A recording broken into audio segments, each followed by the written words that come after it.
Kia ora koutou. I'm here on the farm of Tom Holmes. Kia ora, Tom. Kia ora. Thanks for having me. Thanks for the loan of the Swan Dry and the boots. Greatly appreciated. No problem. It's a bit cold out here. It's nice as a city slicker to kind of come out here and get my hands dirty. Not that I've actually got my hands dirty yet, but you can always give me something to do afterwards. Oh yeah, we can definitely fix that, Geoff. It's quite a lot of fencing to do. Hey, so Tom, with all of this regulation coming from government, what's the key concern of amongst farmers? Well, a lot of us are quite confused about the legislation and what's coming in and all the regulations. It's there's so many different points and things are changing on a constant basis at the moment. So it's really complex and hard to understand, and it does your head in. Yeah. Trying to work it out. So you got biodiversity regulations, climate stuff, water stuff. Yeah, you've got all the policies separate. Yeah. They're not together, so it's not one simple one. And yeah, if it was just one simple policy, it's a lot easier to follow. And I mean, to you as a farmer, I mean, it's an environment, right? It's an integrated system. Yeah, exactly. This is where we live and work. We know these places like the back of our hands. It's just one place. Yeah. And you manage it as one. You don't manage the water separate from the biodiversity or the sheep separate from the cows, really. Yeah. So having one system to pull all that stuff together would be helpful.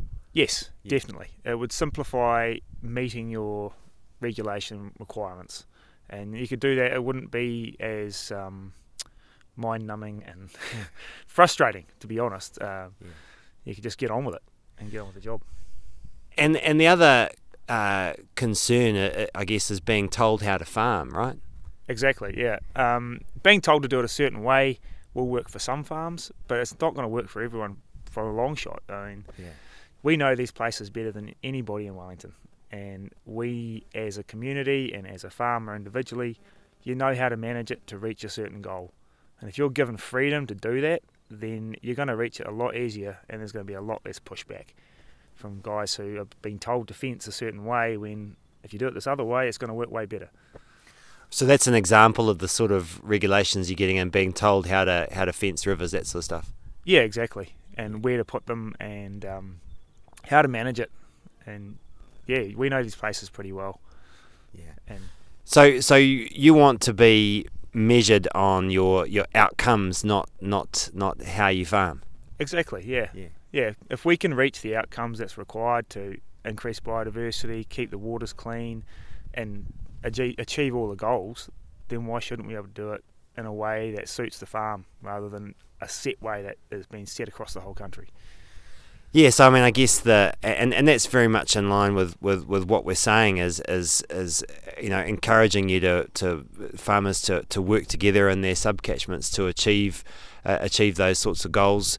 I mean, how likely do you think it is that farmers would be willing to work together in that way? Yeah, pretty likely. If we're given a bit more free rein and leash, then I think farmers will work together to achieve outcomes. If we don't have to have regulation hanging over us, that's a big plus. Yeah. And I guess, I mean, the other side to this, I mean, so Labour and the Greens kind of telling you how to farm, and National kind of talking about pulling back altogether, but I get the impression that's not really much of a solution either long term, because I mean, you do realise that these issues are going to need to be dealt with. Oh, we do, yeah. We have to be a sustainable industry, and we have a branding of being clean and green, and if we're not, it's going to come back and bite us. And eventually we're going to have to meet these requirements, so why not get on with it, and get on with it in a way that works for us. Thanks very much for inviting me out here, Tom. And where are we fencing now? Down the bottom. We've got to clear a path for a new fence to stream off. Okay. Am I going to get splinters? Yes. You definitely get splinters and blisters. Excellent. Thanks very much, Geoff. Cheers, Tom.